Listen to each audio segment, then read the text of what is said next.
বন্ধুরা, ভাবুন একটি এমন কসমিক ইভেন্ট যেটার বিশালতা আমাদের মিল্কি ওয়ে গ্যালাক্সির থেকেও 140 গুণ অধিক বড়।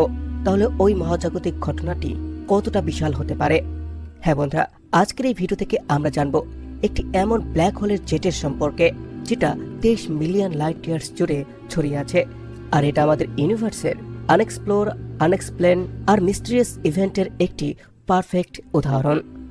যখনই আমরা ব্ল্যাক হোলের সম্পর্কে শুনি তখনই আমাদের ভেতরে সেটাকে জানার জন্য কিউরিয়াসিটি আর এক্সাইটমেন্ট অধিক হয়ে যায়। আর এরই মধ্যে বিজ্ঞানীরা এখন ব্ল্যাক হোলের সবথেকে লম্বা জেটের খোঁজ করে নিয়েছে, যেটা সায়েন্স লাভারদের মধ্যে হইচই ফেলে দিয়েছে। এখন এই ডিসকভারি কিভাবে হলো, এই জেট কেন এতটা অধিক লম্বা এবং এর কি কি প্রভাব হতে পারে, আজকের এই ভিডিও থেকে আমরা এই সমস্ত সকল প্রশ্নের উত্তর জানব। ব্ল্যাক হোল এবং তার মিস্টিরিয়াস জেট সবটা সময় বিজ্ঞানীদেরকে রহস্যের মধ্যে ডুবিয়ে রেখেছে। এখন এই নতুন ব্ল্যাক হোল জেট, যেটা এখনো পর্যন্ত খুঁজে পাওয়া সব থেকে বড় জেট, এটা থেকে আমরা কি কি ধরনের ক্লু পেতে পারি যে এই সমস্ত জেটগুলো কিভাবে তৈরি হচ্ছে, ইউনিভার্সে এর প্রভাব কি পড়ছে। আসুন বিজ্ঞানীদের এই অসাধারণ অভিজ্ঞতাকে বিস্তারিতভাবে জানি। আসুন সর্বপ্রথম জানি যে ব্ল্যাক হোল কি এবং এর জন্ম কিভাবে হয়। ব্ল্যাক হোল বা কৃষ্ণ গহ্বর মহাবিশ্বের ওই রহস্যময় বস্তু যেটা এতটাই অধিক ডেন্স হয়ে থাকে যে এর গ্র্যাভিটেশনাল পুল সব কিছুকেই তার ভেতরে টেনে নেয়। আর আমাদের কাছে যত ম্যাটার বা রেডিয়েশন থাকুক না কেন, এই অবজেক্ট যে কোনো জিনিসকে কনজিউম করতে পারে, যেটা এর গ্র্যাভিটেশনাল ফিল্ডের মধ্যে চলে আসে। এর ফরমেশন তখনই হয় যখন একটি ম্যাসিভ স্টার তার লাইফ সাইকেলের শেষের দিকে কোল্যাপস হয়ে যায়। তখন এর কোর এতটাই অধিক কম্প্রেস হয়ে যায় যে তখন সেটা একটি সিঙ্গুলারিটিতে পরিণত হয়, মানে একটি এমন জায়গা যেখানে ডেন্সিটি ইনফিনিটির সমান হতে পারে। এখন এই সিঙ্গুলারিটি একটি ইভেন্ট হরাইজনের মধ্যে হয়ে থাকে, যেটা একটি বাউন্ডারি লাইন। যদি কোনো অবজেক্ট এই ইভেন্ট হরাইজনের ভেতরে চলে যায় তাহলে ওই বস্তু বা অবজেক্ট ব্ল্যাক হোলের ভেতরে চলে যাবে, কারণ ওইখান থেকে আর কোনো কিছুই ফিরে আসবে না। এখন ব্ল্যাক হোলের এই অ্যাট্রাকশন ফোর্সই শুধুমাত্র যে ব্ল্যাক হোলকে ইন্টারেস্টিং করছে তা কিন্তু নয়, সেই সাথে এই ব্ল্যাক হোলের যে জেটগুলো আছে সেটাও ব্ল্যাক হোলকে আরও অধিক ইন্টারেস্টিং করে তুলেছে। ব্ল্যাক হোল জেটস ওই হাই এনার্জি জেট হয়ে থাকে যেটা ব্ল্যাক হোলের পোলস দিয়ে অ্যাক্সেলারেট হয়ে লাইটের স্পিডে কাছাকাছি গতিতে মহাশূন্যে ছুটে বেড়ায়। এর ফরমেশন তখন হয় যখন ব্ল্যাক হোলের চারপাশে ম্যাগনেটিক ফিল্ড আর গ্যাসের ইন্টারাকশন অধিক তীব্র হয়ে যায়। তখন সে ম্যাটার আর এনার্জিকে বাইরে স্পেসে ছুঁড়ে ফেলে দেয়। এখন এই দৃশ্য শুধুমাত্র দেখতে যে মনমোহক তাই শুধু নয়, এটা কসমিক এনভায়রনমেন্টের মধ্যেও প্রভাব ফেলে। এই ধরনের জেট গ্যালাক্সির মাঝে অবস্থিত ব্ল্যাক হোলের থেকে বের হয় এবং এটার বিশালতা কয়েক মিলিয়ন লাইট ইয়ার্স পর্যন্ত হতে পারে। আর এটার ফলে ওই গ্যালাক্সির আকারের মধ্যেও পরিবর্তন চলে আসে। এখনো পর্যন্ত বেশ কয়েকটি গ্যালাক্সির মধ্যে আমরা এই ধরনের জেট দেখতে পেয়েছি। বর্তমানে বিজ্ঞানীরা যে জেটটি খুঁজে পেয়েছে এটি প্রায় 23 মিলিয়ন লাইট ইয়ার্স জুড়ে ছড়িয়ে আছে, যেটার বিশালতা কল্পনা করার থেকে অধিক। যেটা আমাদের মহাবিশ্বের সব থেকে ফাস্ট, সেটা হচ্ছে আলো। এই আলোকেও এই জেটটিকে একদিক থেকে অপর দিকে কমপ্লিট করতে 23 মিলিয়ন বছরের সময় লাগবে। এই ব্ল্যাক হোল জেটটিকে বিজ্ঞানীরা দক্ষিণ গোলার্ধের একটি গ্যালাক্সির মধ্যে খুঁজে পেয়েছে। এটা একটি সুপারম্যাসিভ ব্ল্যাক হোলের জেট, যেটা অকল্পনীয়ভাবে অনেকটাই বিশাল। ব্ল্যাক হোল জেটের এখনো পর্যন্ত যতটা খোঁজ করা হয়েছে তাদের মধ্যে এটা সব থেকে বেশি লার্জেস্ট এবং লংগেস্ট। এই খোঁজ ব্ল্যাক হোলের জেট এবং এর ফরমেশনের প্রসেসকে বুঝতে আরও অধিক সাহায্য করবে। বিজ্ঞানী মনে করছেন এই জেটের এতটা অধিক লম্বা হওয়ার কারণ হচ্ছে এই ব্ল্যাক হোলটির ম্যাগনেটিক ফিল্ড এবং এনার্জি অনেকটাই হাই লেভেলে আছে, যেটা এই জেটকে এতটা অধিক দ্রুত পর্যন্ত থ্রো করে দিচ্ছে। বর্তমান সময়ে এই ব্ল্যাক হোলের জেট শুধুমাত্র একটি লার্জ অবজেক্ট নয়, সেই সাথে এটা একটি ইম্পর্টেন্ট সাবজেক্ট হয়ে গিয়েছে। যখন আমরা এই ব্ল্যাক হোল জেটের তুলনা আমরা আমাদের মিল্কি ওয়ে গ্যালাক্সির সাথে করি তখন এটা আরো অধিক ইন্টারেস্টিং হয়ে যায়। যেমনটা আমরা জানি আমাদের মিল্কি ওয়ে গ্যালাক্সি 10 লক্ষ লাইট ইয়ার্স জুড়ে ছড়িয়ে আছে।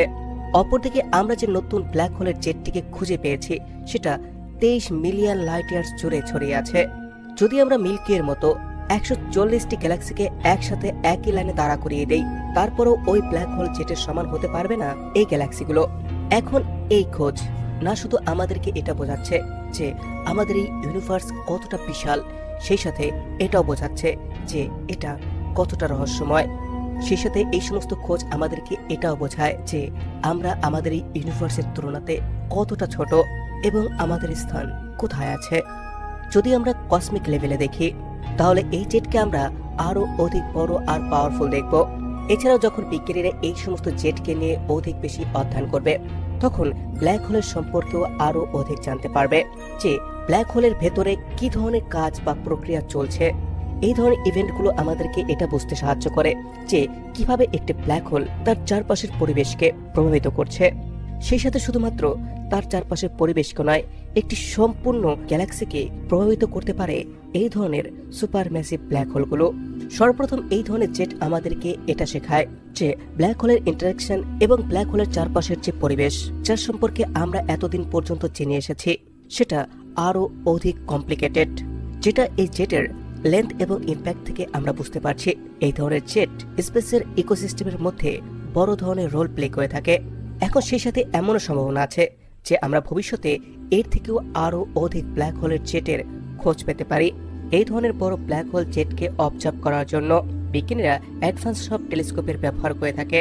Black hole jet powerful radiation emit করে থাকে, আর এই ধরনের ওয়েভসকে ক্যাপচার করার জন্য বিজ্ঞানীরা রেডিও টেলিস্কোপের ব্যবহার করে, কারণ এই সমস্ত সিগন্যাল ভিজিবল লাইট স্পেকট্রামে ধরা পড়বে না। বিজ্ঞানীরা বেশ কয়েকটি অবজারভেটরি ডাটাকে একত্রিত করেছে যেন এই জেটটির সঠিক লেন্থ এবং সাইজকে জানা যায়। মাল্টিপল ওয়েভলেন্থ এবং ভিজিবল লাইটকে সাথে নিয়ে একটি কমপ্লিট পিকচার তৈরি করা হয়েছে, যার ফলাফলস্বরূপ এখন আমরা এই জেটটিকে দেখতে পাচ্ছি। গ্যালাক্সি পিবিসি J233.9/2343 নামের এই গ্যালাক্সিতে থাকা এই ব্ল্যাক হোল জেটটি এতটাই অধিক পাওয়ারফুল যে বিজ্ঞানীরা এখনো পর্যন্ত খুঁজে পাওয়া যতগুলো জেটকে দেখেছে তার মধ্যে এটা সব থেকে বেশি পাওয়ারফুল। এই গ্যালাক্সিটি আমাদের পৃথিবীর থেকে কয়েক মিলিয়ন লাইট ইয়ার্স দূরে অবস্থান করছে, আর যার থেকে একটি এমন পাওয়ারফুল জেট বেরিয়েছে যেটা গ্যালাক্সির বাউন্ডারিকেও অতিক্রম করে গিয়েছে। এই ব্ল্যাক হোলের জেটটি এটাই প্রমাণ করছে যে এর মধ্যে থাকা ব্ল্যাক হোলটি না শুধু ম্যাসিভ, সেই সাথে এটা হাইলি অ্যাক্টিভও, যেটা তার চারপাশে থাকা সব ম্যাটারকে তার দিকে টানছে এবং সেগুলোকে খেয়ে নিচ্ছে, যার থেকে এই ব্ল্যাক হোলের মেরু দিয়ে এই ধরনের পাওয়ারফুল জেটকে থ্রো করতে পারছে। এই ধরনের ব্ল্যাক হোলগুলো দ্রুত যে কোনো গ্যালাক্সির সমস্ত ম্যাটারকে খেয়ে নিতে পারে, যার ফলে একটি গ্যালাক্সির মৃত্যু পর্যন্ত হতে পারে। বর্তমানে বিজ্ঞানীদের জন্য এই গ্যালাক্সিটি ভীষণই ইম্পর্টেন্ট হয়ে গিয়েছে, যেটা তাদেরকে ব্ল্যাক হোলের সম্পর্কে অধিক ধারণা পেতে সাহায্য করবে। আর বিজ্ঞানীদের জন্য এই ধরনের খোঁজগুলো ভীষণই রেয়ার হয়ে থাকে। একটি জেট যেটা 23 মিলিয়ন লাইট ইয়ার্স জুড়ে ছড়িয়ে আছে সেটাকে ডিটেক্ট করতে পারাও একটি বড় অ্যাচিভমেন্ট, কারণ এই ধরনের জেটগুলো প্রায় সময় ইন্টারস্টেলার ডাস্ট এবং ইন্টারস্টেলার ম্যাটেরিয়ালের মধ্যে লুকিয়ে যায়, আর এদেরকে খুঁজে পাওয়া তখন অনেকটাই কঠিন হয়ে পড়ে। সবথেকে বড় ব্ল্যাক হোল জেটের সম্পর্কে এটাই ছিল বেশ কিছু ইনফরমেশন যেটা আমি আপনাদের সাথে শেয়ার করলাম। ভিডিওটি কতটা ইনফরমেটিভ লেগেছে আপনারা অবশ্যই কমেন্টে জানাবেন। যদি ভিডিওটি ভালো লেগে থাকে তাহলে লাইক করুন, কমেন্ট করুন এবং আপনার ফ্রেন্ডস আর ফ্যামিলির সাথে শেয়ার করুন। আর এই ধরনের ভিডিওর জন্য চ্যানেলটিকে সাবস্ক্রাইব করে বেল আইকনে ক্লিক করুন।